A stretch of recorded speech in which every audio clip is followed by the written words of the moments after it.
साथियों नमस्कार। मैं प्रवीण सर हिंदी की क्लास में आपका स्वागत है।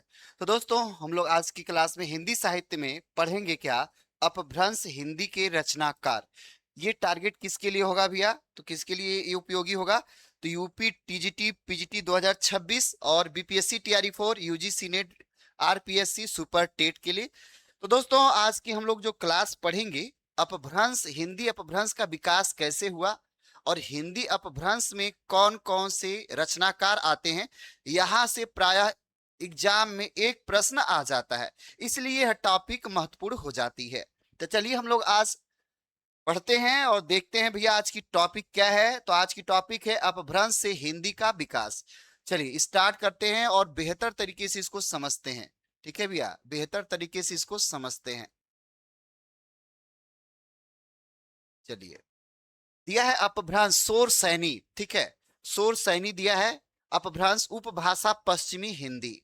बोली का नाम क्या है? खड़ी बोली कौरवी। जैसे ध्यान समझिए, अगर प्रश्न आपको आता है भैया कि अपभ्रंश का उपभाषा क्या है, तो पश्चिमी हिंदी। कहता है कि अपभ्रंश जो पश्चिमी हिंदी है किस रूप में बोली जाती है, तो खड़ी बोली या कौरवी के रूप में बोली जाती है। अब ये कहाँ कहाँ बोली जाती है इसके बारे में जानना है। मतलब खड़ी बोली कौरवी बोली का नाम। अब देखिए, और ये भी है कि ये पश्चिमी हिंदी शोर सैनिक किस किस भाषा में आते हैं, बोली का नाम किस भाषा में सब आता है। तो ब्रज भाषा में, बुंदेली में, कन्नौजी में, बांगरू, हरियाणी और दक्षिणी में। मतलब ये जो सुरसैनी भाषा है पश्चिमी हिंदी में कितनी अपभ्रंश सुरसैनी है और उपभाषा पश्चिमी, और बोली का नाम कितनी बोलियां हैं? खड़ी बोली, ब्रजभाषा, बुंदेली, कन्नौजी, बांगरू, हरियाणी और दक्षिणी। चलिए, अब इसमें प्रमुख रचनाकार कौन है भैया? तो सूरदास, नंददास, भूषण, मतीराम, रसखान, बिहारी, रत्नाकर, कविरत्न आदि। ठीक है, ये किसके हैं? ब्रज भाषा के। ये किसके हैं भैया? तो ब्रज भाषा के। ये किसके हैं? तो ब्रज भाषा के लोग हैं। ठीक है, ये ब्रज भाषा के लोग हैं। मतलब इतने लोग जो रचनाकार हैं, यह ब्रज भाषा का प्रयोग इन्होंने अपने साहित्य में किया हुआ है। अब आता है बुंदेली में कौन आते हैं? तो जगनिक आते हैं और ईसुरी जी आते हैं। बुंदेली में जगनिक और ईसुरी आती है। ठीक है, कन्नौजी, अब बांगरू, हरियाणी दक्षिणी में कौन कौन आता है? तो ध्यान रखिएगा, कुली कुतुब शाह मुल्ला बजही। ठीक है, ये लोग किस में आते हैं? तो ये लोग किस में आते हैं? दक्षिणी में आते हैं और हरियाणी में आते हैं। अब यहाँ पे समझना ये है भैया कि खड़ी बोली कौरवी, ब्रज भाषा, बुंदेली, कन्नौजी, तो ये आपका कहाँ कहाँ बोली जाती है? तो ध्यान रखिएगा, ये जो भाषा है, ठीक है, ब्रज भाषा मेरठ, मुरादाबाद, बिजनौर, मुजफ्फरनगर, सहारनपुर, रामपुर जिले और दिल्ली। ठीक है, कौन सी भाषा? तो ये आपकी भाषा बोली जाती है। अब आगे आते हैं, करक उत्तर प्रदेश के मथुरा, आगरा, एटा, मैनपुरी, फिरोजाबाद, बुलंदशहर, अलीगढ़, बरेली, बदायूं, राजस्थान के भरतपुर, धौलपुर, मध्य प्रदेश का ग्वालियर। तो ये ब्रज भाषा, पूरा ब्रज भाषा तो आप जान गए, खड़ी बोली ये इस साइड में, और ब्रज भाषा उत्तर प्रदेश के इतने साइड में बोला जाता है, उत्तर प्रदेश के इतने जिलों में बोला जाता है। बुंदेली कहाँ बोला जाता है भैया? तो बुंदेली उत्तर प्रदेश के झांसी, उरई, महोबा, जालौन, हमीरपुर, मध्य प्रदेश के भोपाल, सागर, ओरछा, पन्ना, टीकमगढ़, दमोह, नरसिंहपुर, सिवनी, छिंदवाड़ा, होशंगाबाद, दतिया और बालाघाट। जबकि कन्नौजी उत्तर प्रदेश के कन्नौज, फर्रुखाबाद, कानपुर, हरदोई में बोला जाता है, शाहजहांपुर, पीलीभीत और इटावा में बोला जाता है। जबकि हरियाणी किस में बोला जाता है? तो हरियाणी हरियाणा और पंजाब के पटियाला, अंबाला जिले में। ठीक है, इसके साथ साथ आपका दिया है हैदराबाद, कर्नाटक के बीजापुर, गोलकुंडा, महाराष्ट्र के अहमदनगर, औरंगाबाद जिले और मुंबई महानगर। ये क्या बोला जाता है? तो इसको हरियाणवी भी बोलते हैं, हरियाणी ये आपका बोला जाता है। तो भैया आपने समझा कि खड़ी बोली मेरठ के, मुरादाबाद, बिजनौर, मुजफ्फरनगर, सहारनपुर, रामपुर जिले दिल्ली में। जबकि ब्रज भाषा वाला उत्तर प्रदेश के मथुरा, आगरा के, बुंदेली, जगनी, किशोरी जी हैं उत्तर प्रदेश कितने जिलों में। इसके बाद कन्नौजी आपके उत्तर प्रदेश के इतने जिलों में, और इसके बाद हरियाणी आपके इतने जिलों में बोला जाता है। अब बात करते भैया, इसी में आपका आता है राजस्थानी। ठीक है, इसी में आपका राजस्थानी आता है। राजस्थानी आपका आता है इसमें। और यहाँ पर जो दिया है देखिए, यहाँ पर आपका दिया बोली का नाम। तो राजस्थानी में बोली का कौन सा नाम आता है? मरवाड़ी। कौन सा आता है? मरवाड़ी। यह बोली का नाम है, यह मरवाड़ी बोली का नाम है, ठीक है। और इसके रचनाकार कौन है? तो चंद बरदाई और मीराबाई। अब ये राजस्थानी मरवाड़ी कहाँ कहाँ बोला जाता है? तो राजस्थान के जोधपुर, बीकानेर, जैसलमेर, उदयपुर, चूरू, नागौर, अजमेर, पाली, जालौर और बाड़मेर जिले, पाकिस्तान के सिंध प्रांत का पूर्वी भाग, ठीक है। जब अब देखिए, ये मरवाड़ी उतने जिलों में बोला जाता है, जबकि राजस्थानी का एक उपबोली है जयपुरी या ढूंढाड़ी, मेवाती भाषा इसको बोलते हैं। इसको हम लोग मेवाती भाषा भी बोलते हैं ना। तो मेवाती भाषा का क्षेत्र क्या है भैया?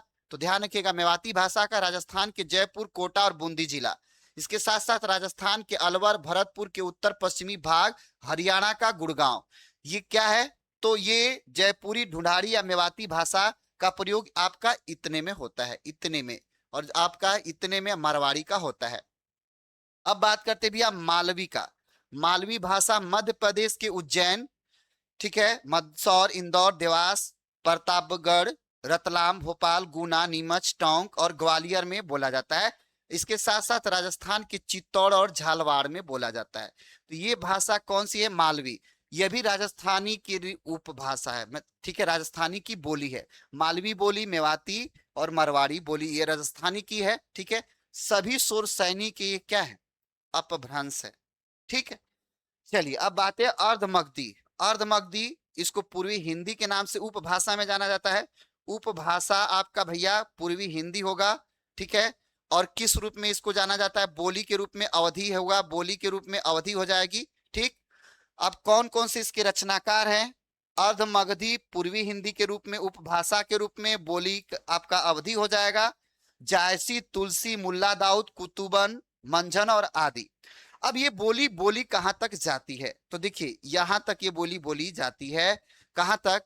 तो यहां तक ये बोली बोली उत्तर प्रदेश के लखनऊ, फैजाबाद, सुल्तानपुर, प्रतापगढ़, रायबरेली, सीतापुर, लखीमपुर खीरी, गोंडा, बहराइच, बलरामपुर, श्रावस्ती, फतेहपुर, इलाहाबाद, बाराबंकी, उन्नाव, जौनपुर, किराकट तहसील को छोड़कर।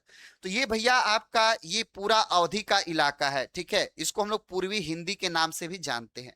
मतलब अवधि बोली आपकी उत्तर प्रदेश के इन जिलों में बोली जाती है। चलिए अब बात करते हुए बघेली। यह भी अर्धमगधी की ही है, अर्धमगधी की ही है, ये उपबोली है। बघेली कहाँ है? तो मध्य प्रदेश के रीवा, जबलपुर, दमोह और मंडला और बालाघाट में। जबकि छत्तीसगढ़ी किस में बोला जाता है? तो छत्तीसगढ़ी के रायपुर, छत्तीसगढ़ के रायपुर, सरगुजा, कोरिया, बिलासपुर, रायगढ़, दुर्ग और खैरागढ़, रजनाद गांव, कांकर जिला। अब आते भी आप मगधी। देखिए मगधी आपकी भाषा है, मगधी भाषा हो गई, ठीक है, बिहारी हिंदी या उपभाषा हो गई, उपभाषा, ठीक है, उपभाषा। यह क्या हो गई? बोली हो गई, ठीक है, बोली हो गई। अब ध्यान रखिएगा मगही बोली कहाँ? तो और इसके रचनाकार कौन है? सरहप्पा और भूसकपा, भूसुकपा, ठीक है। मगही के सरहप्पा और भूसुकपा ये बिहार के पटना, गया, जहानाबाद, नालंदा, नवादा, जमुई, शेखपुरा, औरंगाबाद, मुंगेर, लखीसराय जिले झारखंड के धनबाद, हजारीबाग, कोडरमा, गिरिडीह एवं पलामू आंशिक रूप से। तो ये भैया इतने जिले बिहार के जो हैं जहां पर मगही बोली बोली जाती है। बिहारी हिंदी उपभाषा है, भाषा आपकी मगधी है। चलिए अब इसमें आपका भैया आता है मैथिली। मगधी के ही रूप में आपका बोली मैथिली बोली आती है, ठीक है। यह भी आपकी क्या है? बोली मैथिली है, ठीक है। विद्यापति, ज्योतिरीश्वर, ठीक है, ज्योतिरीश्वर और इसके साथ साथ ठाकुर, ज्योतिरीश्वर ठाकुर, हरिमोहन झा, कबीर, भिखारी ठाकुर, रघुवीर, नारायण, राहुल संकीर्तन, ये लोग मैथिली के हैं। किस ये सॉरी ध्यान रखिएगा, क्षमा चाहेंगे।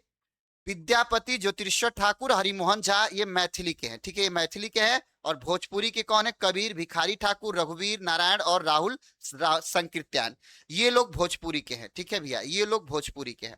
अब देखते हैं मैथिली कहाँ कहाँ? बिहार के दरभंगा, मधुबनी, सहरसा, पूर्णिया, सीतामढ़ी, अररिया, सुपौल, समस्तीपुर जिला, नेपाल का तराई क्षेत्र, ये कौन सा है? तो मैथिली का क्षेत्र है।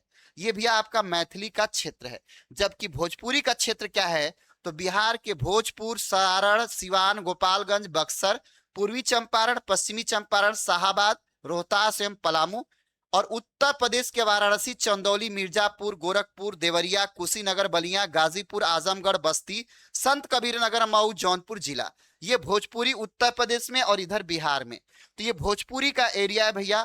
का करत हुआ, पढ़ला अच्छा से भैया, ना पढ़बा तो भैया कोनो बात ना, हम अच्छा मटेरियल देते ही। हमारे चैनल के ज्वाइन कर ला लोग, हमारे चैनल के सब्सक्राइब कर ला लोग। यूजीसी नेट चाहे टीजीटी पीजीटी कोनो राज्य कहो के भैया, हिंदी हमारे यहाँ पढ़ ला लोग और पास हो जीवा लोग। शुद्ध मटेरियल लेके आई ला, अब बेहतर पढ़ाई ला। ये भोजपुरी है भैया। तो इस तरह से भोजपुरी इस एरिया में बोली जाती है। चलिए अब आता है भैया आपका खस भाषा। इसकी उपभाषा आपकी क्या है? उपभाषा आपकी क्या है? तो पहाड़ी हिंदी। और बोली क्या है? तो गढ़वाली। क्या है बोली? तो गढ़वाली। तो गढ़वाली कहाँ बोली जाती है भैया? तो उत्तराखंड के टिहरी, पौड़ी, गढ़वाल और चमोली, उत्तरकाशी में। जबकि कुमायूनी भाषा कहाँ बोली जाती है? तो उत्तराखंड के अल्मोड़ा, नैनीताल, रानीखेत, बागेश्वर और पिथौरागढ़। तो भैया ये एग्जाम में पूछा जाता है कि कौन सी बोली किस क्षेत्र में बोली जाती है। ठीक है, तो आपने समझ लिया और बेहतर तरीके से आपने समझ लिया है। ठीक है, तो आप समझ गए भैया, ये अपभ्रंश है, भाषा अपभ्रंश। ठीक है, ये भाषा का अपभ्रंश है। ठीक है, अपभ्रंश में कौन कौन? सोरसैनी, और कौन है भैया? अर्धमगधी और आपका मगधी। ठीक है, और ये इसमें आपका क्या था भैया? ये उपभाषा और ये बोली थी। तो इस तरह से वेरी वेरी इंपॉर्टेंट है भैया आपका यह टॉपिक। अगर आपको पसंद आया होगा तो चैनल पर हमारे जुड़ जाइएगा लोग भैया। ठीक है, और लाइव क्लास 10:15 बजे से हम लेकर आएंगे, भूलिएगा नहीं। तब तक के लिए thank you so much. Matter अच्छा लगा होगा तो सब्सक्राइब करना ना भूलिएगा। बेहतर क्लास के लिए ज्वाइन कीजिए और UGC net, TGT PGT qualify कीजिए। दोस्तों एक नंबर से लोगों का सिलेक्शन नहीं हो पा रहा है, और किस मैटर से कहां से क्वेश्चन आ जाएगा ये कोई जानता नहीं। और हम जो भी मैटर लेके आते हैं ऑथेंटिक होता है। और आपको बता दें कि टीजीटी पीजीटी में 51 क्वेश्चन पीजीटी में और 47 क्वेश्चन टीजीटी में आया था। एक किताब तो हमारे पास ऐसी जिसमें से 28 क्वेश्चन ही लगातार आ गया था। तो भैया जुड़िए और बेहतर पाइए। लाइव क्लास 10:15 बजे से न भूलिएगा।